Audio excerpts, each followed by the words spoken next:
अस्सलाम वालेकुम my YouTube family and my Facebook family. मेरी दुआ है कि मुझे देखने वाले सारे व्यूअर्स के घरों में अल्लाह ताला खैर व बरकत अता फ़रमाए, आमीन।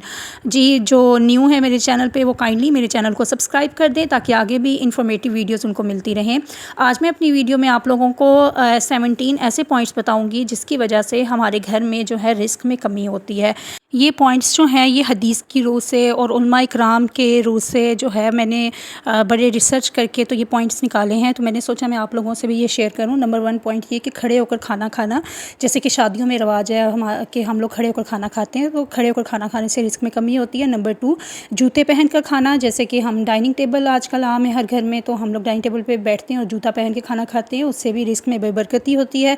मस्जिद में आकर दुनिया की बातें करना। नंबर 4 बैतुल खला में नंगे सर जाना, मतलब हम वॉशरूम जाते हैं तो सर पे दुपट्टा लेकर नहीं जाएं, या मर्द जो है सर पे टोपी लेकर ना जाएं, तो उससे भी रिस्क में कमी होती है। नंबर 5 बैतुल खला में बातें करना, जैसे कि आजकल जो है मोबाइल आम है तो हम मोबाइल ले जाते हैं वॉशरूम में, तो वो भी इसी से रिलेटेड है कि बैतुल खला में बातें नहीं करनी चाहिए, इवन के मोबाइल भी लेकर नहीं जाना चाहिए।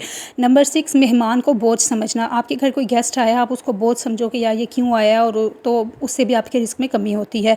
नंबर 7 बग़ैर हाथ धोए खाना खाना। और नंबर 8 खाना खाने के बाद बर्तन को साफ़ ना करना, बचा हुआ खाना प्लेट में छोड़कर चले जाना, ठीक है, इससे भी रिस्क में कमी होती है। नंबर 9 फ़कीर को झिड़कना, आप अगर फ़कीर को कुछ नहीं दे सकते ना तो आप उसको प्यार से कहें कि आप आगे चले जाएं, अगर उसको आप झिड़केंगे तो ये बहुत बड़ा गुनाह है और इससे भी रिस्क में कमी होती है। नंबर 10 मगरिब की नमाज के बाद बग़ैर उज़र के सोना, मतलब कि अगर आपको कोई बीमारी नहीं है, आप ठीक हो, तो आप मगरिब की नमाज के बाद सो जाओ, तो उससे भी रिस्क में कमी होती है। आपको चाहिए आप इशा की नमाज के बाद सोएं। नंबर 11 फ़र्ज़ नमाज को क़ज़ा कर देना, इससे भी रिस्क में कमी होती है। नेक्स्ट पॉइंट है ज़्यादा झूठ बोलना, जो बहुत ज़्यादा झूठ बोलते हैं ना उससे भी रिस्क में कमी होती है। और अगर आप समझ लें कि अगर कोई आदमी बहुत झूठ बोलता है और आप कहें कि यार उसके पास तो बहुत पैसा है, हालांकि वो इतना झूठ बोलता है, तो आप समझ लें कि ये हराम का माल है, ये झूठ बोलकर उसने कमाया है, क्योंकि जो हमारे इस्लाम है वो ये कहता है कि झूठ बोलने से भी रिस्क में कमी होती है।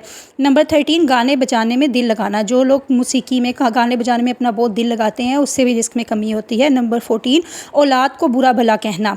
जी, नेक्स्ट पॉइंट है कि कुरान को बेवुज़ू छूना, मतलब आपने वुज़ू नहीं किया हुआ और कुरान को आप पकड़ रहे हैं, तो इससे भी रिस्क में कमी होती है। और नज़रों की हिफाजत ना करना, हर गैर महरम को देखना, इससे रिस्क में कमी होती है। और जो लास्ट पॉइंट है वो ये है कि मियाँ बीवी की लड़ाई की वजह से भी घर में रिस्क में कमी होती है। तो ये सारे पॉइंट्स ऐसे हैं कि अगर हम इन पे वर्क करना शुरू कर दें तो इंशाल्लाह ताला अल्लाह ताला हमारे रिस्क में बरकत अता फ़रमाएगा और हमारे रिस्क में कुशादगी अता फ़रमाएगा। उम्मीद करती हूँ आप लोगों को आज की मेरी वीडियो हेल्पफुल लगी होगी। अगर हेल्पफुल लगी हो तो काइंडली लाइक कीजिएगा, अच्छे अच्छे कमेंट्स कीजिएगा, और जो मेरे चैनल पे न्यू हैं वो तो मेरे चैनल को सब्सक्राइब कर दें, और अपना बहुत ख्याल रखिएगा। अल्लाह हाफ़िज़।